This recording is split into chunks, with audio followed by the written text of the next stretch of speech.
فرقے نہیں ہونے چاہیے. لیکن پوری بات تو پوچھو بھائی, سارے فرقے جہنمی ہیں,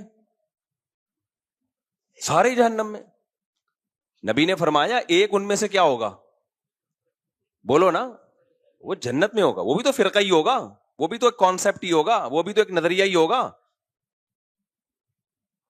اگلا سوال صحابہ نے پوچھا, یا رسول اللہ کون سا فرقہ جنت میں جائے گا؟ یعنی کلہم فی النار, سارے جہنم میں, تو ایک جو جنت میں ہوگا وہ کون سا ہوگا؟ تو نبی نے جو علامت بتائی ہے اس کو خوب غور سے سنو, بار بار بتاتا ہوں. نبی یہ نہیں فرمایا کہ جو قرآن پہ چلے گا, کیونکہ ہر فرقہ اپنی نسبت کس کی طرف کرتا ہے بھئی؟ ہم تو قرآن کو تو سب مانتے ہیں, کیونکہ وہ مسلمانوں کے اندر فرقے ہوں گے نا, اسلام کی طرف نسبت کریں گے اپنی, تو قرآن تو بیسک ہے نا.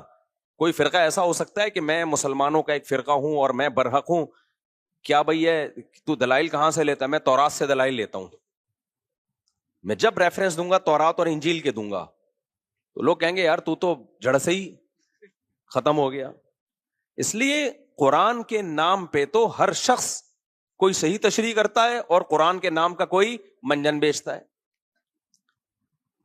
اس لیے نبی نے یہاں قرآن کا نام نہیں لیا. یقیناً قرآن پہ چلنا ہی والا ہی برحق ہوگا, لیکن یہاں نبی تو بتا رہے ہیں نا کہ ان 73 میں ٹھیک کون سا ہوگا, تو اس کی سلیکشن کا آسان طریقہ بتایا جائے. اگر آپ بتا دیتے جو قرآن پہ چلے گا, تو ہر شخص دعویٰ کیا کر رہا ہے؟ قرآن. پروفیسر غامدی صاحب بھی کہتے ہیں میں قرآن کو مانتا ہوں. وہ حضرت عیسیٰ کی موت کے دلائل بھی قرآن سے دے رہے ہوتے ہیں, حالانکہ قرآن سے ان کی موت کے دلائل, لیکن باتوں کو گھما دیا. پبلک کو تو نہیں قرآن کی سنت کا زیادہ پتا ہوتا. تو نبی نے کیا فرمایا؟ یہ بھی نہیں فرمایا کہ جو حدیث پہ چلے گا,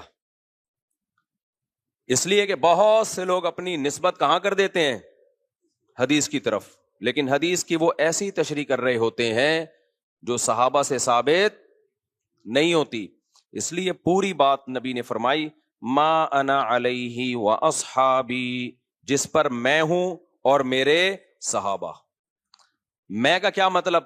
قرآن پہ تو چلنا ہے, لیکن قرآن پہ اس طرح سے چلنا ہے جیسے میں چلا. قرآن کی کوئی ایسی تفسیر مارکیٹ میں نہ لے آنا جو میرے زمانے میں نہ ملتی ہو, جس پر میرا عمل نہ ہو, اور میرے عمل کی ایسی تفسیر نہ لے آنا جو صحابہ سے ثابت نہ ہو.